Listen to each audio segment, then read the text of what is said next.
Jy is ingeskakel op die Bioskoop kanaal. Welkom by 'n opwindende rolprentbelaaide webisode.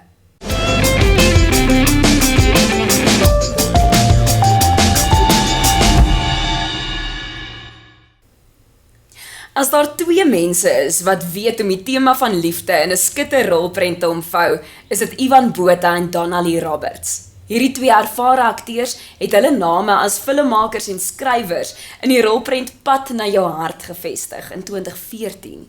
En nou 'n paar jaar later is hulle terug met 'n nuwe rolprent. So 'n bietjie ouer en wyser, maar definitief nog net so passievol oor fliek maak. Bioskoop aanbieder en sit tussen jou en my, 'n mevrou SA 2016 finalis Marciel Hopkins, het met hierdie twee talentvolle mense gaan kennis maak in die Kaap, om land en sand te gesels oor hulle nuwe fliekuitreiking, Vir Altyd. Baie welkom hier by ons vandag, Donnalee en Ivan. Dis heerlik om saam met julle te kuier hier by Rhebokskloof. Julle nuwe film Vir Altyd word 12 Februarie landwyd in teaters vrygestel. Wat kan kykers verwag? Kan julle ons 'n bietjie 'n voorsmaakie gee? Wat is dit en wat is op? Ja, definitief. Dankie vir die voorreg dat ons hier kan kuier. Vir Altyd is ons splinternuwe romantiese avontuurfilm. Soos jy gesê het, kom die 12 Februarie uit. En dit is 'n ongelooflike avontuur van liefde, verhoudings wat mense kan verwag. Ons kan so 'n klein bietjie meer vertel oor die storie. Ja, ons het met Pad na jou hart gevind dat ons hou van die romantiese avontuurfilm genre. Ons het dit so amper self geskep, omdat die manier hoe ons skryf dit is nie net 'n drama nie, dit is nie net 'n komedie nie, daar is spanning, jy gaan lag, jy gaan huil, jy gaan letterlik op avontuur gaan ook. En ons was so mal oor die genre en daai skryfstyl en die storie wat ons met Pad na jou hart ontwikkel het, dat ons gegaan het, ons wil weer 'n keer 'n romantiese avontuurfilm skep, maar hierdie keer groter en 'n groter avontuur, met mense op 'n groter avontuur saam met ons vat. So die storie begin in die Parel. Ons karakters het saam in die Parel groot geword. Natuurlik wil Donnalee se ouers glad nie dat die twee moet saam kuier of saam speel nie. Want sy avonture kry hulle altyd te moeilik. Okay, En dan gebeur daar iets as hulle 18 is wat hulle so al finaal het met mekaar uitskei. Hulle baie het mekaar uitskei. Daai mag ek nie weggee nie. 10 jaar later ontmoet ons weer die karakters. My karakter het 'n reisfotograaf geraak. Hy travel die wêreld, sien die wêreld, maar alleen. En Donnalee se karakter, soos van kleins af, droom nog steeds oor die perfekte sprokiesdag, leef in haar sprokiesboeke en staan op trou en is besig om die troue van die jaar hier in die Parel te reël. My karakter verteenwoordig, ek dink, dit baie jong meisies met wie die dag heeltemal weghardloop. Dit gaan alles oor die tafelplasings en die detail op elke servet en die troukaartjies en die glase en die eetgerei en eerder as om te besef dat daar 'n leeftyd daarna voor lê, eerder as net die groot dag. En ek dink dis 'n groot les wat my karakter leer ook. Maar ongelukkig word sy voor die kansel gelos. So haar hele droomdag spat aan skerpe. En sy besluit, sy het 'n troue gereël en sy gaan troue hou met of sonder haar bruidegom. En sy oortuig dan haar kleintyd beste vriend, haar bruidsmeisie, die kelner en die trousanger om saam met haar troue te hou. So hulle spuit al wat 'n Rhebokskloof champagne is en hulle ruk al die trougeskenke oop, vreet hande vol koek en partytjie tot die volgende oggend toe wanneer sy en haar kleintyd beste vriend op die vliegtuig wakker word, soos wat hy in Mauritius was. En natuurlik besef sy dan, dis die grootste fout wat sy gemaak het en sy wil dadelik terug, maar daar is ongelukkig nie 'n vlug dadelik terug huis toe nie. En op so 'n manier word die twee dan gedwing om op haar honeymoon vir die week in Mauritius te wees. Ja, dan hulle ontmoet dan 'n middeljarige paartjie wat daar is vir hulle tweede huwelik, hulle tweede witbrood, om hulle huwelik te red.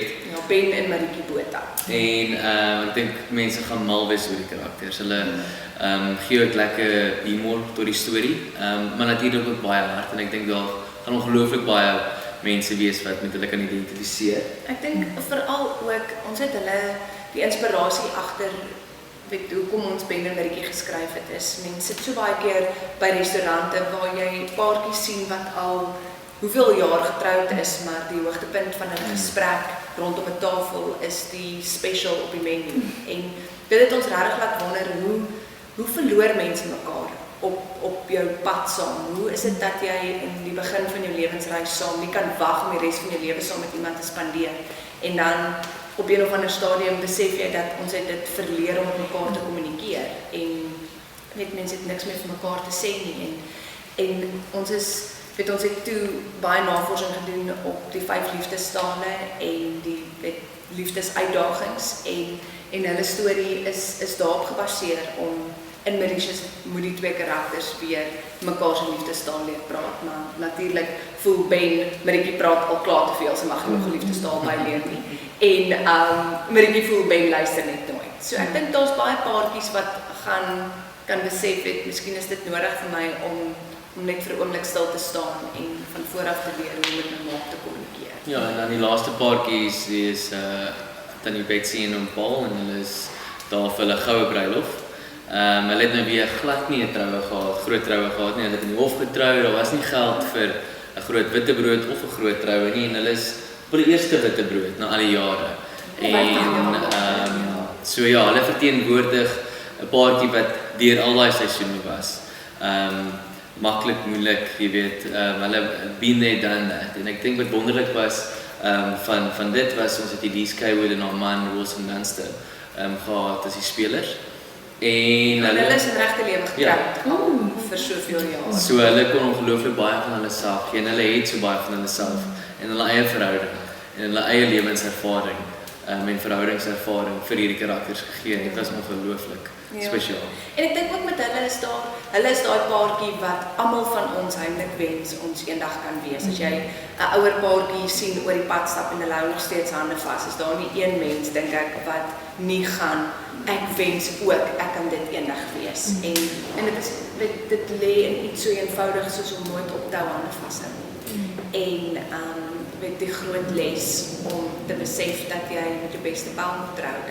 Eendag wanneer jy deur al die storms en deur al die seisoene van liefde gaan, weet wanneer baie dinge wegraak en die son nie meer so helder skyn nie, wie is die mens wat oorbly en net seker gemaak dat jy met jou beste pal getrou het en dat jy deur al die jare aan daai vriendskap gewerk het. Ja, so die drie paartjies leer van mekaar af en hulle gaan op hierdie love avontuur in Mauritius en die ou seer word tussen Nico en Nina, dis nou ons karakters weer oopgekrap en hulle word forceer om met die verlede ook vrede te maak.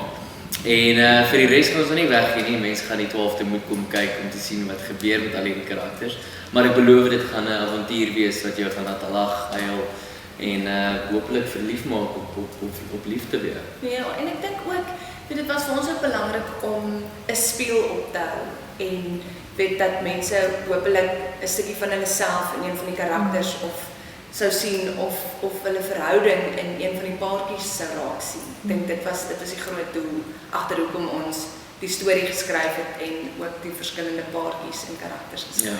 Baie van die tonele van die rolprent is in die Parel geskryf. Hoe het julle op die Parel besluit? Ek dink ons altyd ons eie storie met die Parel. Die deel van die storie wat dieselfde is nie een van ons het hier groot geword nie, maar ek dink ons wil altyd hier oud word. So die Parel is nog altyd vir ons 'n baie spesiale plek. Ons het al met 7de laan baie hier kom werk en op verskeie tye in ons lewens so 'n klein bietjie verlief geword op die Parel en wat die Parel verteenwoordig en die energie van die Parel. Storiegewys dink ek het ons iets gesoek wat so klein bietjie meer van 'n klein dorpie gevoel nog het of 'n gemeenskapsgevoel het waar die mense mekaar nog ken en so voort. Ek weet die Parel is nie meer 'n klein dorpie nie, maar dit het nog steeds daai onskuld. Ja, en 'n onskuld, jy weet amper in die gemeenskap.